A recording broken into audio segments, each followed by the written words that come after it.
Hi, I'm Alan Johnson with Alan Sells Florida here in the Punta Gorda, Port Charlotte area of Southwest Florida. And are you thinking about maybe buying a home in our area or really in any part of Florida? Or maybe you've got a home that you want to sell. Either way, there's a couple of things that it's important for you to know regarding our contract. First, the contract, if you're a buyer, the form that you sign when you make your offer becomes a binding contract as soon as the seller signs it. So you're one signature away from being legally and contractually bound to the offer that you make. So the time to read it, the time to make sure that you understand every single word is before you sign it. Some people want to have an attorney review it. Others just want to sit with their realtor and grill them, asking all the questions to make sure that they understand. So from a buyer's standpoint, that's important for you to know. It's equally important from a seller's standpoint for you to know that once you sign that, you're obligated as well.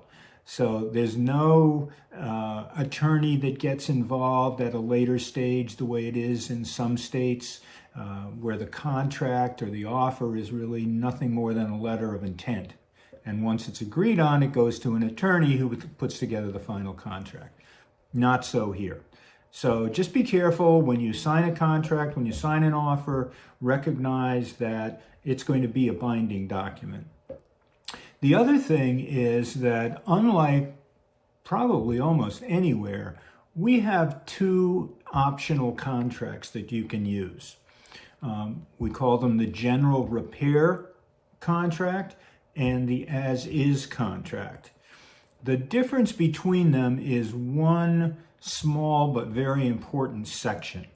In the general repair contract, there's a form or a section. I'll try to put it up on the screen in a minute so that you can see it.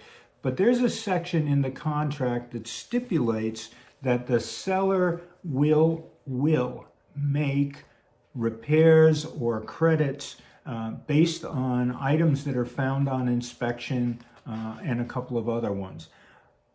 The provisions are that the seller will spend up to 1.5% of the purchase price to repair items that are found by an inspector at inspections, an additional 1.5% to take care of any kind of wood destroying organism issues or damage that could be termites, it could be fungus, it could be rot, and then a third 1.5% to take care of or re-examine any open permits that had been started but were never closed off in final inspection.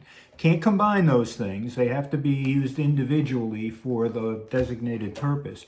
But a seller needs to know that in signing a residential repair contract, you're putting yourself at some risk of being obligated to make up to 4.5% of the purchase price in repairs or remediation.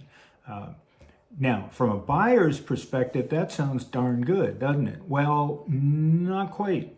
And you may want to think about this because the other contract, which is called as is, gives you the right as a buyer to do an inspection and potentially try to negotiate something, but it also gives you the right to walk away if the repairs aren't done to your satisfaction or if you can't reach an agreement.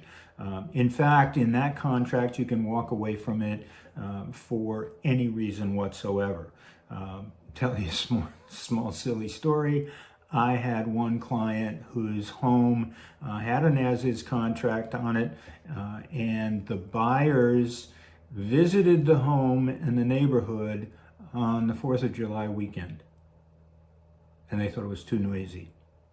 And they backed out of the deal because of the noise level on the 4th of July weekend.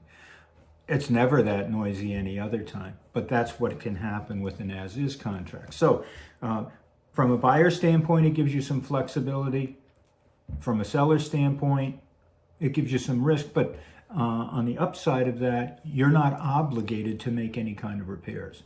So there are pluses and minuses of it for both. And what I would suggest, again, talk to your realtor when you're ready to buy or you're ready to sell a home. Talk to your realtor, make sure you understand the implications of both of those contracts for you.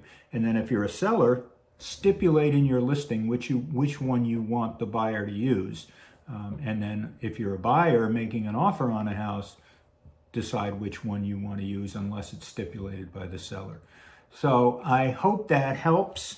Maybe it just makes things more confusing. If that's the case, feel free to get a hold of me. My contact information will be at the end. I'd be delighted to try and sort out maybe some of the mess I've created here. But I hope this helps. It's what I'm here to do. Thank you. Take care. Hope to see you on the next one. Bye.